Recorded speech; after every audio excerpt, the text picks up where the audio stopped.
Okay, let's try this. All right. This is session number 105 in Kevin Reed's A Course in Miracles. We are beginning chapter 14. Chapter 14 is entitled Teaching for Truth. And today we will do the introduction, which is on page 270, and section 1, entitled The Conditions of Learning. So, let's begin. Yes, you are blessed indeed. Yet in this world you do not know it. But you have the means for learning it and seeing it quite clearly. The Holy Spirit uses logic as easily and as well as does the ego, except that his conclusions are not insane. They take a direction exactly opposite, pointing as clearly to heaven as the ego points to darkness and to death. We have followed much of the ego's logic and have seen its logical conclusions.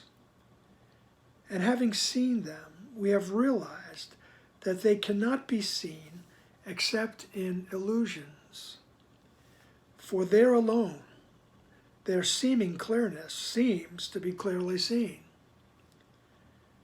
Let us now turn away from them and follow the simple logic by which the Holy Spirit teaches the simple conditions that speak for truth and only truth.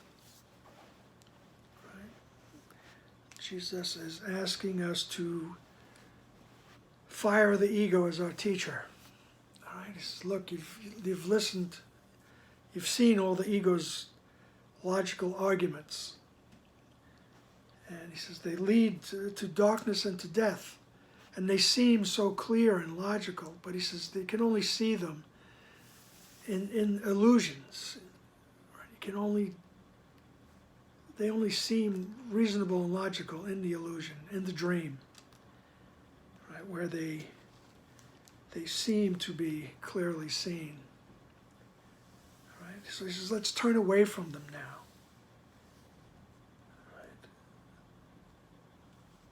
And he says in the beginning, you are blessed. Right? You are blessed indeed. Right? You are the offspring of the original source. You are the Son of God. Right? You are the Christ in spirit. You are spirit. Right? He says, you are blessed indeed. That's who you truly are. Yet in this world you do not know it.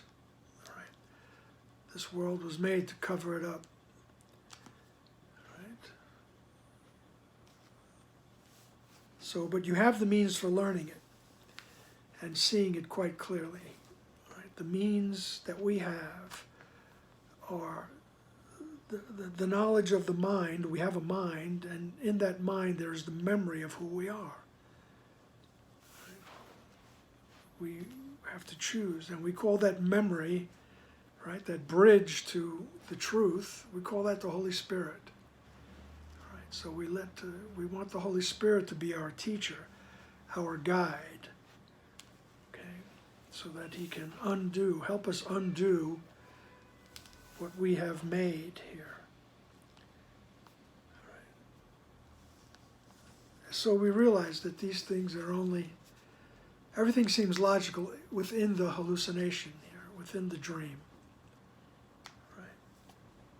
So he says, but let's turn away from these things now and follow the simple logic by which the Holy Spirit teaches the simple conclusions that speak for truth and only truth. Okay. So, let's just begin with section 1. The conditions of learning.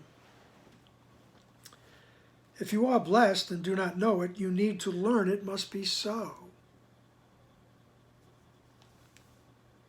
The knowledge is not taught, but its conditions must be acquired, for it is they that have been thrown away. You can learn to bless, and cannot give what you have not. If then you offer blessing, it must have come first to yourself, and you must also have accepted it as yours. For how else could you give it away? This is why miracles offer you the testimony that you are blessed. If what you offer is complete forgiveness, you must have let guilt go, accepting the atonement for yourself and learning you are guiltless.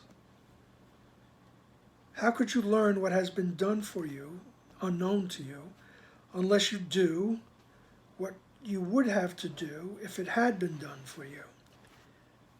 Right? It's one of those sentences where you got to sit there and go, what? What?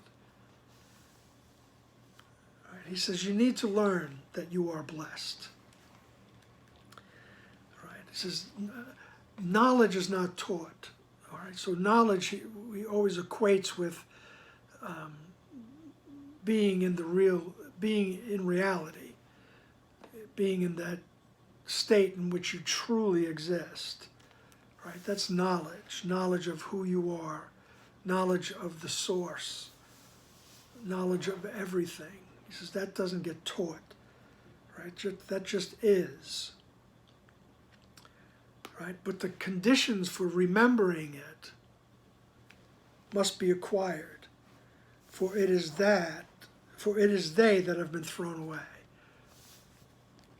So the conditions for learning, the conditions for remembering knowledge, the conditions for remembering who you are have to be acquired.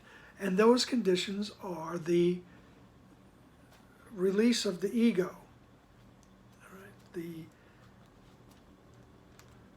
The correction of how we first saw ourselves, and then the reflections of all that in this world.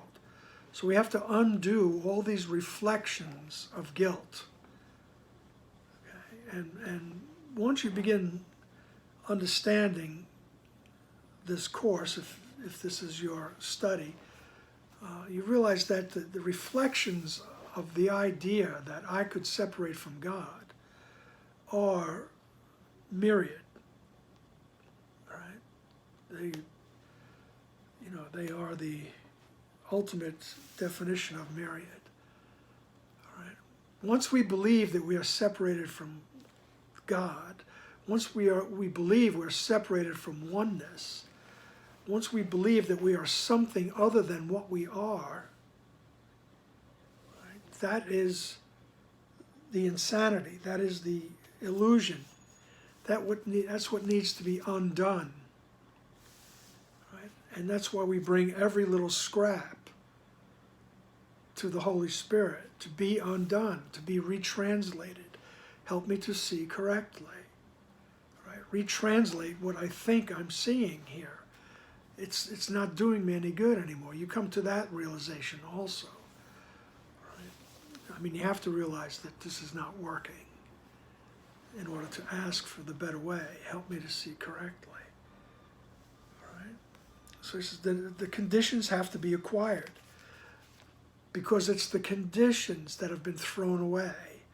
So what is it that I've thrown away? I've thrown away my true identity. I've thrown away my innocence. All right. It's not that I can't get it back. I didn't lose it. It didn't get put in some giant trash mound somewhere. All right. I just don't. I don't remember where it is. I don't remember what pocket it's in. Okay. You didn't throw it away, but you turned your back on it. But he uses that phrase, the conditions have been thrown away. So we have to learn who we are. We have to be peaceful. Right? That's a condition that we've turned our back on also. All right? So that has to be realized again. And then we start to learn who we really are. Right? So, you can learn to bless, and cannot give what you have not. So you can learn to bless. All right, this is forgiveness, so to speak. All right, you can bring that idea of innocence with you wherever you go. Right? And he says, so you can learn how to do that, but you can't do what you can't give what you don't have. All right? And you don't have it because you don't realize you have it. All right? That's the only thing that's keeping it from you. Is that you have the innocence, you just don't realize it. So you're not able to give it. All right? But he says, when you do realize the innocence, you do give it away. It's a natural thing to do. You want everyone to have it. Because everyone is you. Okay? So, he says you have to accept it as yours, otherwise how do you give it away? He says that's why miracles offer you the testimony that you are blessed. All right, so the miracles, we use an easy way to think about a miracle is that change in perception. So these changes in perception offer us the testimony that you are blessed. We start to remember more and more, and for longer periods of time, that we are truly blessed. And we can just move around, giving it away. All right? We don't have to know where it goes and what should be done. We just are that channel, right? It's coming through us, right? We don't need to do anything. Okay. If what you offer is complete forgiveness, you must have let guilt go, accepting the atonement for yourself and learning you are guiltless. How could you learn what has been done for you, unknown to you, unless you do what you would have to do if it had been done for you? That's one of those sentences, just spins my head around. All right? And, but he says, little by little, we accept the atonement for ourselves. We accept our own innocence by asking our internal teacher, the Holy Spirit, to help us see correctly. Help me see through the eyes of innocence. Help me to see innocence. All right. I want to be peaceful. I want to know about my own innocence. And I want to extend it to everyone. All right.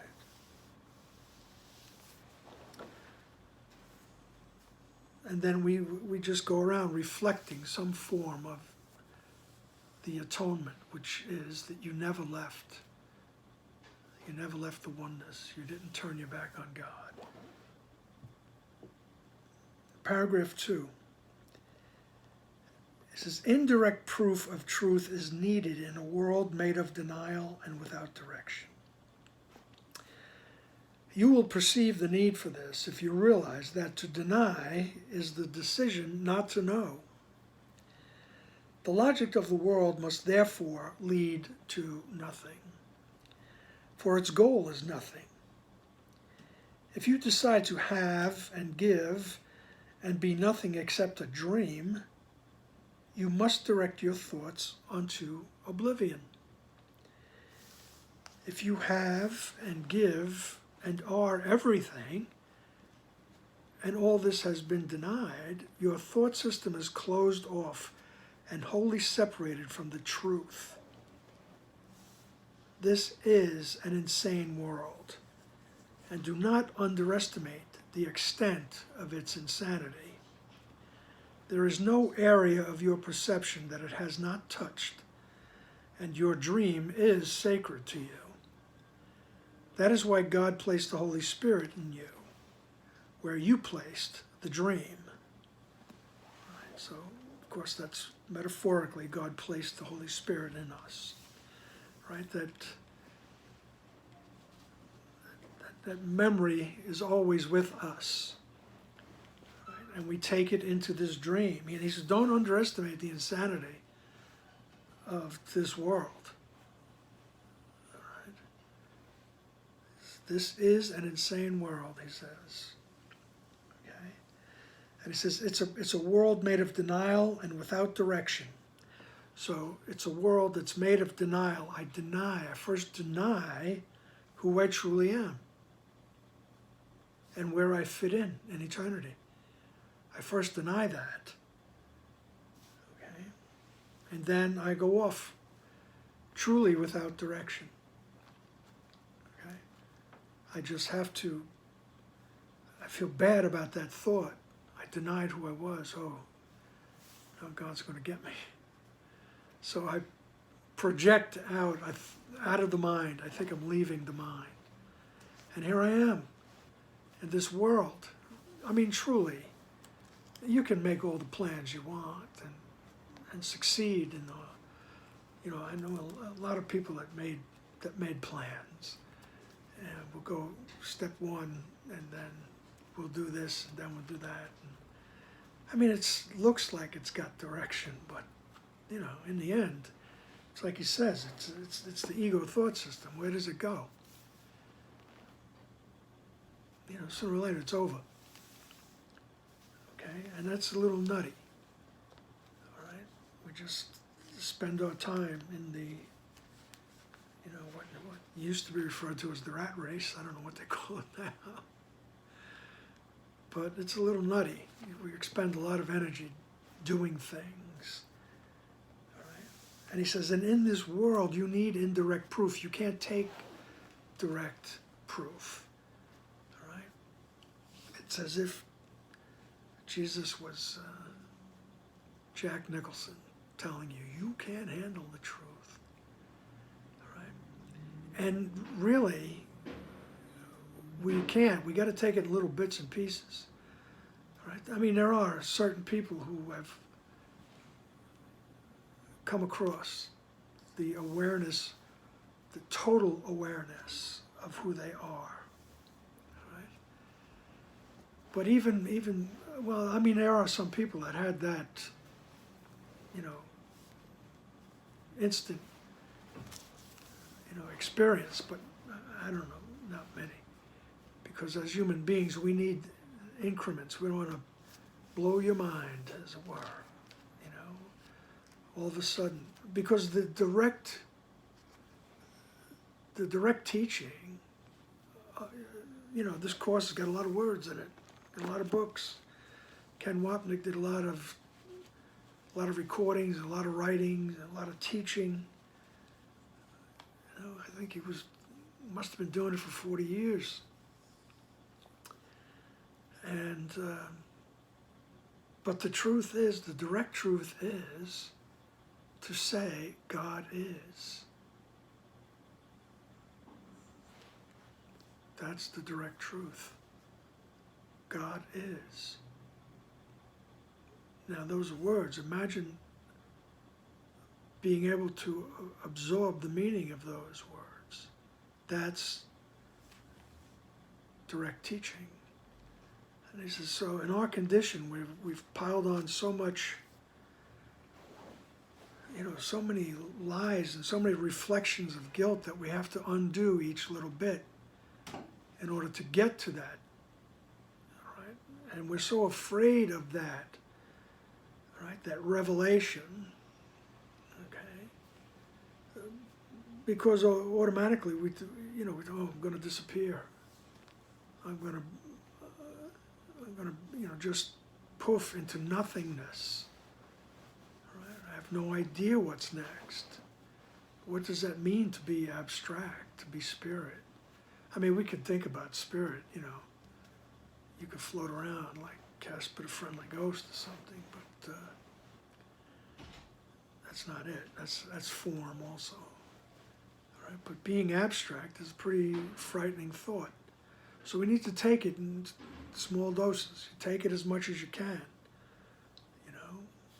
And even this Course in Miracles is indirect teaching. All right, It's an indirect approach. It was a sign that the mind opened up a little bit more to the truth. All right, allowed this to come through. All right, and as humans progress, their consciousness will open more and more. Right? We experience it as time marching on. Okay, but it's just the one Son of God remembering who He is. Right, albeit slowly.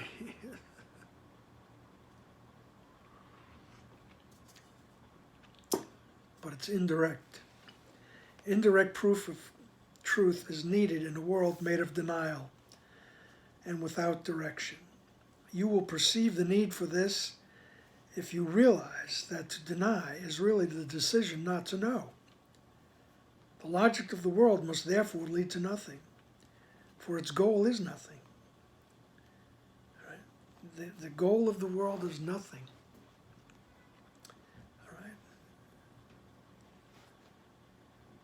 And this denial is the decision not to know. So we have to choose once again. I want to know who I am. Okay? So, if you decide to have and give and be nothing except a dream, then you must direct your thoughts into oblivion. Right? So if that's the only thing I'm concerned with is survival in this world, with all the different ways that looks like, then you're just directing yourself toward oblivion. There's nothing happening there. It's finite. All right? And if you have and give and are everything, and all this has been denied, your thought system is closed off and wholly separated from truth. And he tells us, you are and have everything, right? And your true function is extending that, right? So he says, so if all this has been denied, he says the thought system is closed off and wholly separated from the truth. So we're separated from the truth that you have and are and give everything. We're separated from that, and thus we live in an insane world. Right? Living in form is insanity. Okay? And he says, don't underestimate it. I mean, when I'm doing these sessions, I guess I started in 2019, maybe late 2018, it's now 2020, and it's becoming more and more apparent to more and more people that this world is insane. All right?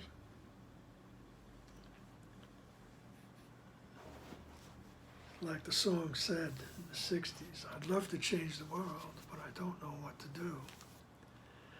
Well, Jesus is telling us what to do. To come to the internal teacher and have our perceptions changed. Right? He says there's no area of your perception that it has not touched, this insanity. Right? And he says, and your dream is sacred to you. He says you really hold on to this ego perception of the world. You really hold on to this dream. He says you really like it. And it doesn't make you bad, it just makes you naughty, it makes you miserable, it just, you're running around, like a shrew. Right? It doesn't make you bad, you're not condemned, except you condemned yourself to doing this. Right? And he says there's no area of your perception that the insanity hasn't touched. Right? And you hold on to it. It's sacred to you. Okay? And like I say, it doesn't make you bad. It doesn't make you condemned to eternal fires of hell. Just until it becomes uncomfortable enough. Then all of a sudden you go, oh, There it is, I'm doing that again. I just want to stop that. Can you help me? I want to see correctly. All right. This is why God placed the Holy Spirit in you, where you place the dream. So I placed the dream in my mind. God, metaphorically, placed the Holy Spirit in my mind. Right? The Holy Spirit, the bridge back to heaven, the memory of who I am. Okay. So, seeing in paragraph 3, seeing is always outward. Were your thoughts wholly of you, the thought system you made would be forever dark. The thoughts the mind of God's Son projects or extends have all the power that he gives them. The thoughts he shares with God are beyond his belief, but those he made are his beliefs. And it is these, not the truth, that he has chosen to defend and love. And they will not be taken from him, but they can be given up by him. For the source of their undoing is in him. There is nothing in the world to teach him that the logic of the world is totally insane and leads to nothing. Yet in him, who made this insane logic, there is one who knows it leads to nothing, for he knows everything. Right? Just reiterating once again, right, that we have this memory of who we are with us. We have the Holy Spirit with us in the mind. Right? If we could just slow down the chatter, right, you become in contact with that part of your mind. Okay? There are many wonderful teachers to help with that process. Okay? I mean, many teachers walking around this are like, what comes to mind is Thich Nhat Hanh, right? The Vietnamese Buddhist monk, teacher. I believe he's 95 right now, and he's in the, as they say, his process of transitioning. All right. But he's one that would help us to slow our thoughts down, right? To stop the chatter, right? To stop the monkeys from making noise in the tree, so that the memory can arise. Right? We don't have to go anywhere and look for the memory. We just need to slow down the thoughts. Right? And I don't know where he got the number from, but years ago I heard Deepak Chopra say that the human being has 10,000 thoughts a day. All right, there's a lot of chatter. There's a lot of thoughts. Okay, and you know, people who study these things would tell you a big problem is that many of them are the same or similar thoughts as you had yesterday. So you set up patterns. All right, and that's a good thing and a bad thing. You know, it just is, as Montauk Shia would say. He was talking about energy, and he said, it's not good, not bad, just is. All right? And that's the way we should look at things. Right? They just are. So let's look at it, and I can ask my internal teacher to help me see it correctly. All right? And a man like Thich Nhat Hanh would talk about walking meditations and eating meditations and just being mindful. All right, that was one of his wonderful teachings, was mindfulness. All right, and in that mindfulness, you're slowing down those 10,000 thoughts that seem to be in an avalanche at times. seem to be a thundering herd coming down on you. All right? We need to stop those thoughts. And like he says here in paragraph 3, seeing is always outward. Right? Where your thoughts wholly of you were your thoughts wholly of you, the thought system you made would be forever dark. Right? If the origin of thought was you, me included in the you, right? And he says then there'd be no hope. All right? The thought system would be forever dark. The thoughts the mind of God's Son projects or extends have all the power that he gives to them. So if I'm projecting, that's very powerful. But if I'm projecting, that insinuates, it hints that I'm throwing guilt at someone. Right? And it makes them powerful because my mind is very powerful. All right. And I'm the one that gives all the power to the thought. All right. So if I'm extending love, that has a lot of power also. If I'm asking to have my thoughts corrected, my perceptions corrected, that's powerful also. Okay? All right, the thoughts he shares with God are beyond his belief, but those he made are his beliefs. So what he's saying is that the thoughts I share with God, those have been with me from creation. Okay? Those have always been there. They're beyond belief. There's no need to believe. They just are. Okay?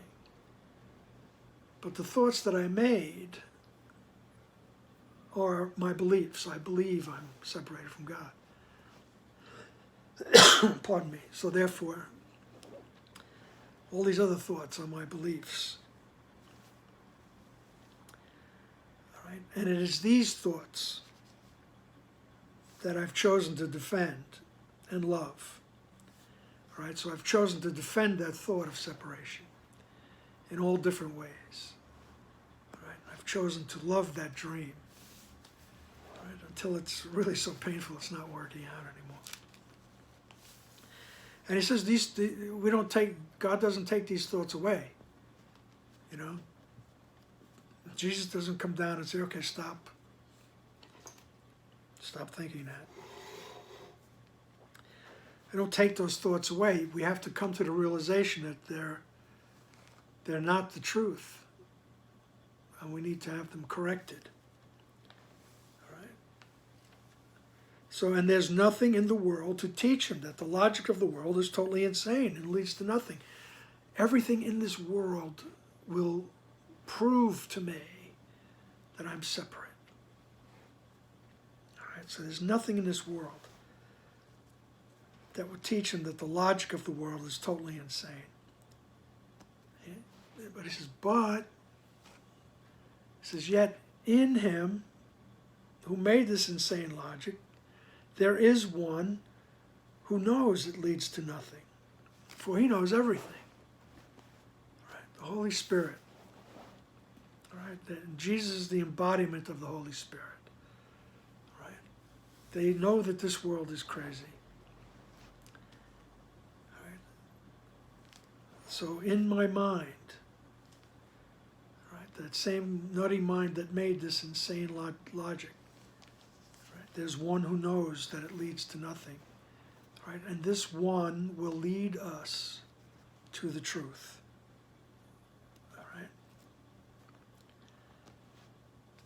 Because he knows everything. All right. Paragraph 4. Any direction that would lead you where the Holy Spirit leads you not goes nowhere. Anything you deny that he knows to be true, you have denied yourself. And he must therefore teach you not to deny it. Undoing is indirect as doing is. You were created only to create, neither to see nor do. Right? These are but indirect expressions of the will to live, which has been blocked by the capricious and unholy whim of death and murder that your Father does not share with you. You have set yourself the task of sharing what cannot be shared. And while you think it possible to learn to do this, you will not believe all that is possible to learn to do. So this is any direction that leads into the ego, any direction that comes from the belief that you're separated from God, says it goes nowhere. Anything you deny that the Holy Spirit knows to be true, you have denied yourself. So what the Holy Spirit knows to be true is that you are the offspring of God. You are one with God. That's what the Holy Spirit knows. So if I deny that, I deny that to myself. And so the Holy Spirit must teach us not to deny it. So and the way we do not deny who we are is by saying no to the ego. I don't want that anymore. I want to learn who I am. All right? And we undo what we have done. We unmake what we've made, so to speak. All right? And he says this is indirect. Right? Nobody sweeps in and takes everything and says, all right, let's go home. Get rid of these toys. All right, all the toys are going to disappear now. We're going home. All right, so nobody does that. All right, it's all indirect. We have to pick up the toy and look at it and say, oh, I don't want to play with this anymore. I don't want it. All right. Excuse me. So the undoing is indirect. So we have to look and ask for help in changing our perception. All right? And then he reinforces the idea of who we are. He says, you were created to create. You were created to emulate God, to do the same thing God does, extending everything. Extending all that is. He says that's what you were created to do. You weren't created to see things and to do things. All right? That's a concrete form. That's the senses. Because you are an abstract spirit, just extending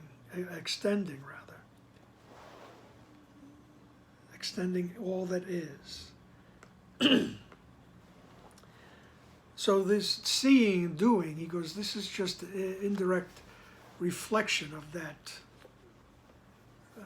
the will to live, he calls it. Okay? And that will to live is actually, I want to be back in heaven.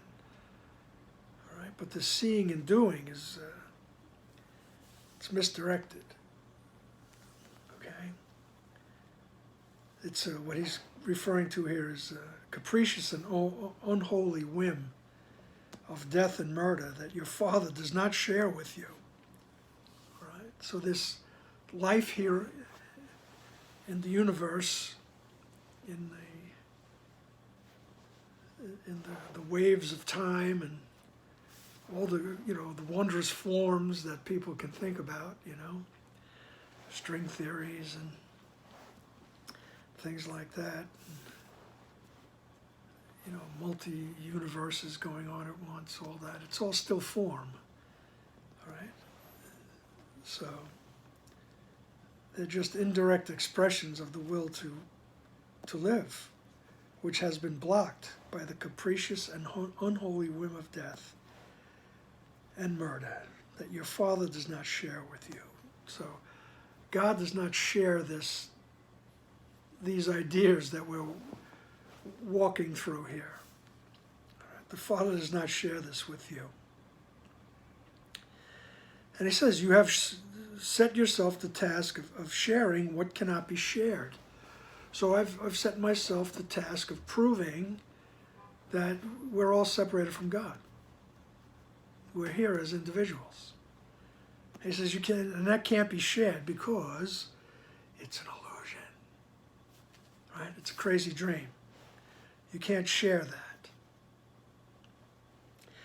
And while you think it's possible to learn to do this, you will not believe all that is possible to learn to do.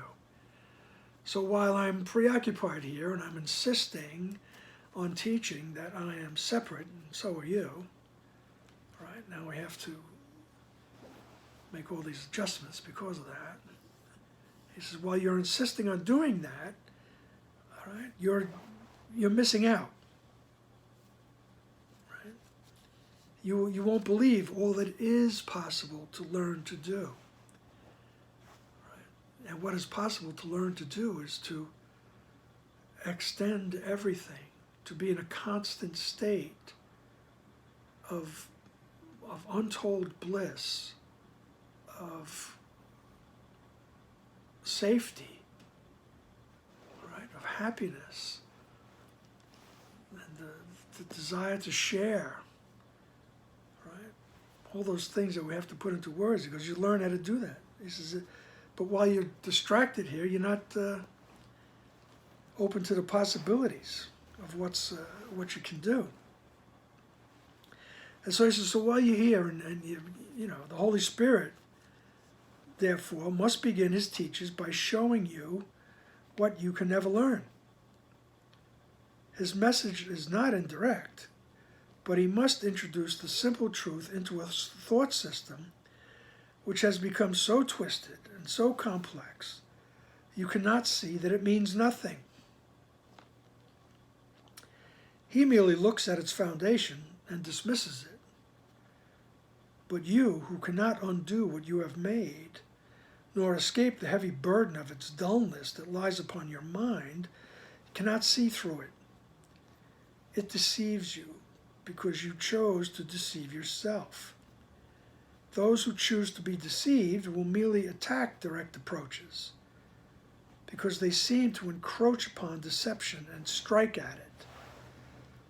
Right? Even those, great teachers that have come through history have been attacked, right? Trying to tell us what the truth is, right? Because we're choosing to remain deceived. We'd rather be deceived.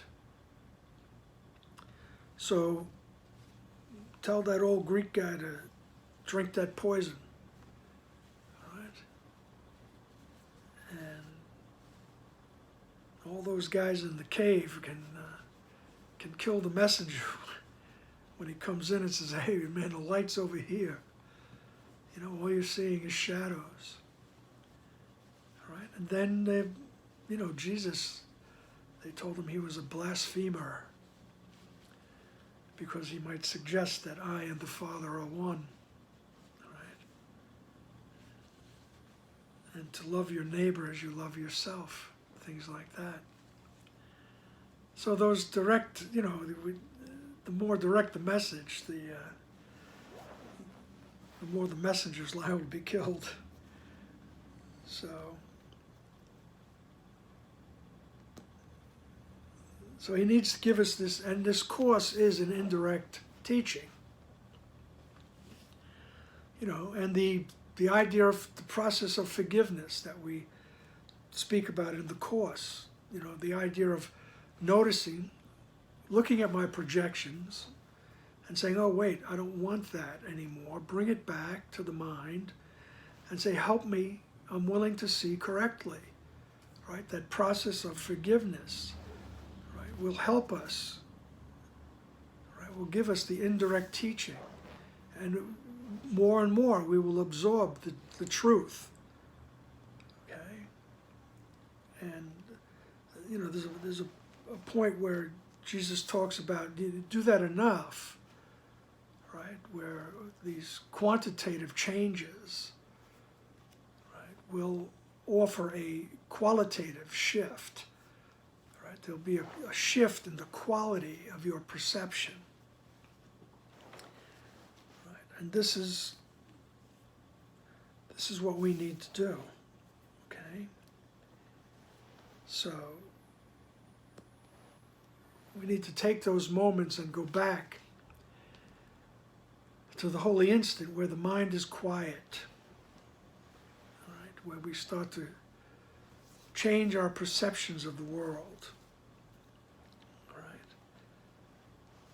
We have to rely on that teacher. We have to hire that new teacher, the Holy Spirit. All right? And he will help us with the learning. Right? The learning of what's valuable and what's valueless. Right? What's true and what's false. Right? And we will make our projection. Right? We'll make our procession, I should say. It was a Freudian slip. Right? We will move forward, let's say. All right? And we need to go to the Holy Spirit to have those holy instants. That's the conditions for learning that this world is nutty and we don't want it. Right? And we turn to him because he knows that this world is crazy, but he knows where we belong and how to get there. Okay. So let's just see if I covered that.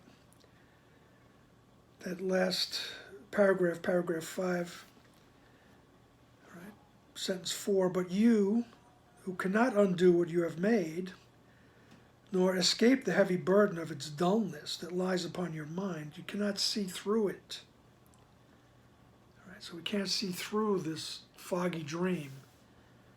We do need the help, all right, because the dream deceives you. Because you chose to deceive yourself. Right? It was a choice. I chose to believe that I'm separated from God. Which is why after all this teaching in the text, Jesus will say, choose once again. Make another choice. Right? Those who choose to be deceived will merely attack direct approaches. Right? So this is why we need this indirect approach. Because those who choose to be deceived are going to attack direct approaches.